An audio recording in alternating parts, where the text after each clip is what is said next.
Le pays accueillera en 2028 le plus grand rassemblement culturel du Pacifique, le FESPAC, Festival des Arts du Pacifique. La passation officielle du drapeau a été faite cet après-midi, un geste et une date symbolique. La Calédonie reçoit officiellement l'organisation de l'événement 50 ans après l'emblématique festival Mélanésia 2000. Ça représente d'abord une grande fierté et un grand honneur de la part de toute la famille du Pacifique d'avoir su entendre notre appel par rapport à cet futur événement au niveau de la région. Et puis bien sûr, tout de suite derrière, une grande responsabilité parce qu'il faut vite se mettre au travail avec l'ensemble des partenaires locaux.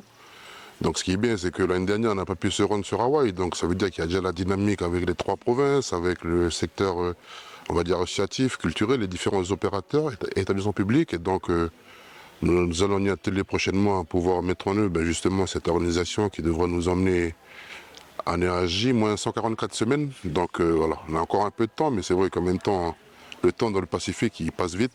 Charge à nous de pouvoir faire en sorte d'honorer cette décision importante pour le pays que l'ensemble de la famille du Pacifique vient de prendre aujourd'hui. Après Hawaï, c'est donc au Caillou de porter ce festival qui réunit tous les 4 ans des milliers d'artistes et artisans de la région.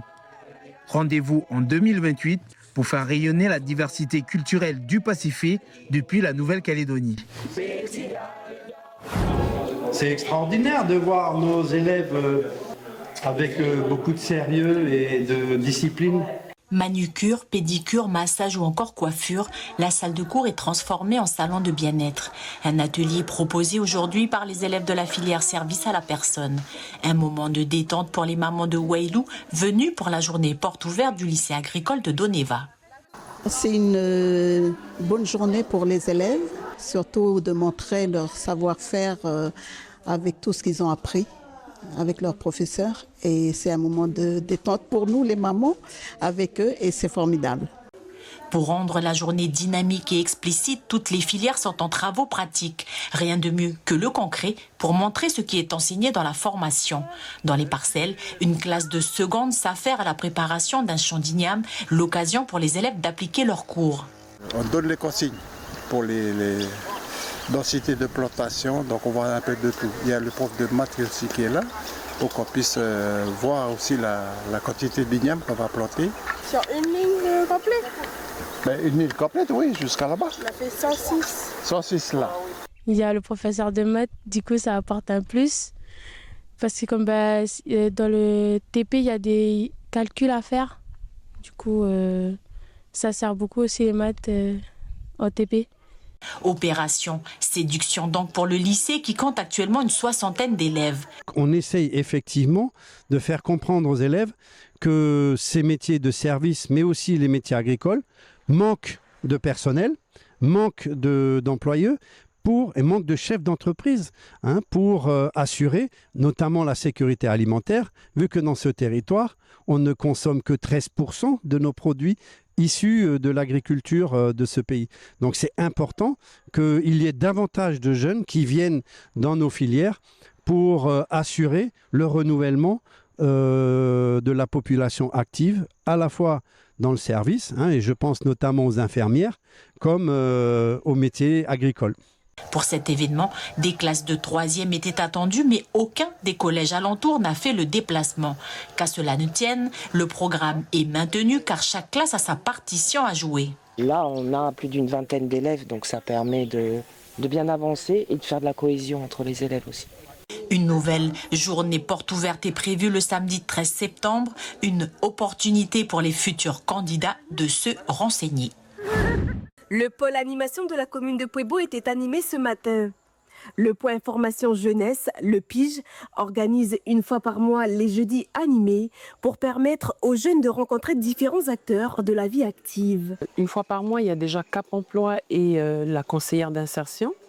Et puis, autour d'eux, comme on sait que les jeunes ils viennent pointer, ils viennent se renseigner sur les formations, on convoque, on invite l'ADI, on a la D2 avec le service pêche, service des milieux terrestres, on a les collègues qui assurent la pépinière, on a l'ASSNC avec l'éducatrice sanitaire qui vient faire des ateliers sur les addictions. Pour le PIGE, c'est important parce que Pour les jeunes qui se déplacent des 16 tribus, on va dire, de Pueblo, ben, sur un seul espace, ben, ils viennent rencontrer d'autres partenaires, sachant que la navette, c'est pas donné aussi. Donc, ils se payent la navette pour venir rencontrer un conseiller et en même temps, ils vont profiter pour avoir d'autres informations autour du conseiller.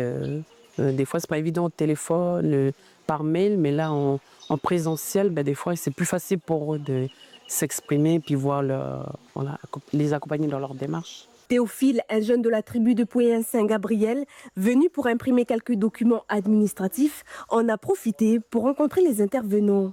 Je veux t'envoyer un monnaie. J'ai pas envie de clé.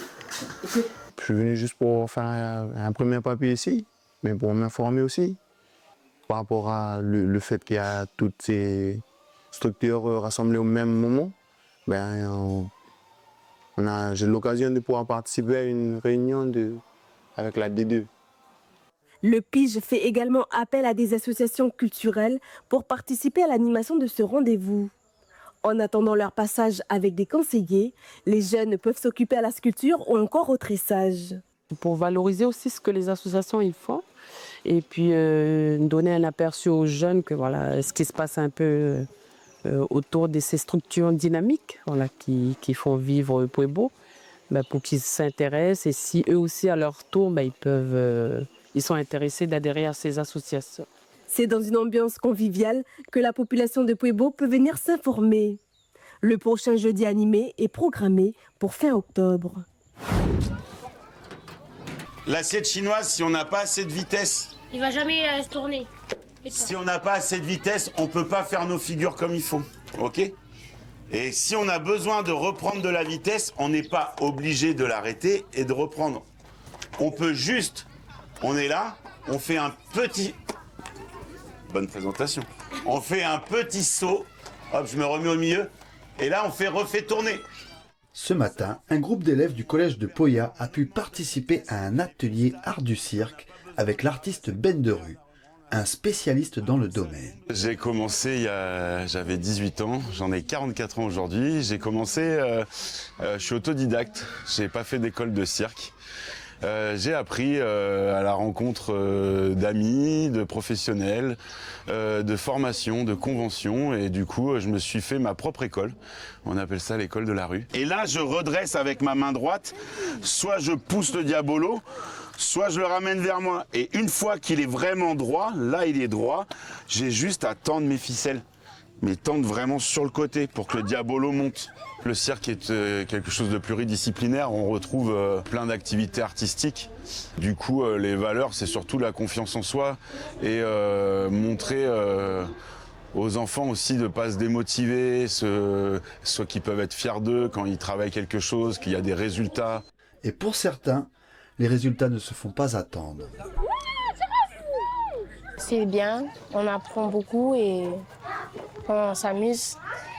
Et est-ce qu'on peut travailler à plusieurs? Oui, en jetant l'assiette et pour que En lançant, on jette un caillou, enfin tu vois, on lance, parce que c'est notre ami qui est en face, tu vois. Oui. L'art du cirque, le théâtre, forcément ça nous amène à la danse, prendre confiance en soi, que ce soit dans la tête, le corps, les mouvements, c'est une façon de se présenter, d'être une présence devant quelqu'un, parler de choses qu'on aime ou qu'on n'aime pas, mais ça aide en tout point de vue. Certains des élèves ayant participé à cet atelier présenteront un spectacle de cirque ce vendredi après-midi au chapiteau.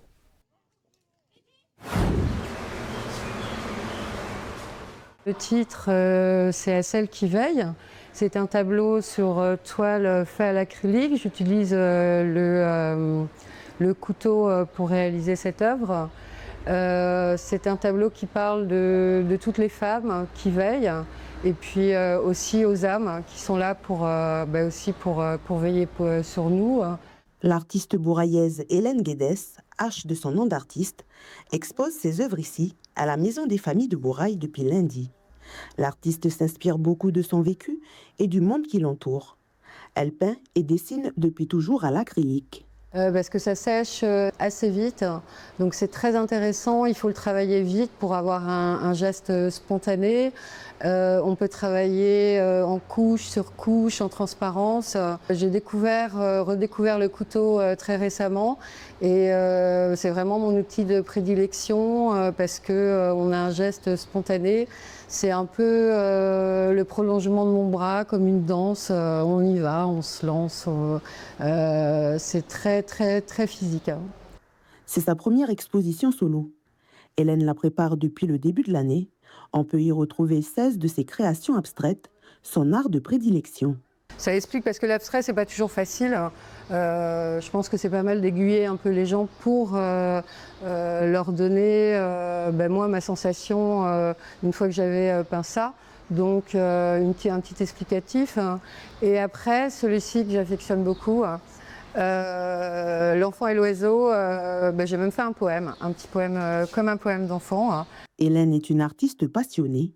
Elle consacre beaucoup de son temps libre à son art, qui pour elle est un exutoire. C'est un lâcher-prise total, complètement. Je suis plus moi-même. Parfois, je suis même étonnée par ce que j'arrive à créer. J'ai l'impression que ça jaillit directement de mon inconscient ou de mon cœur, de mes tripes. C'est vraiment impressionnant. Alors le résultat n'est pas toujours à ce que je voulais, mais parfois c'est incroyable.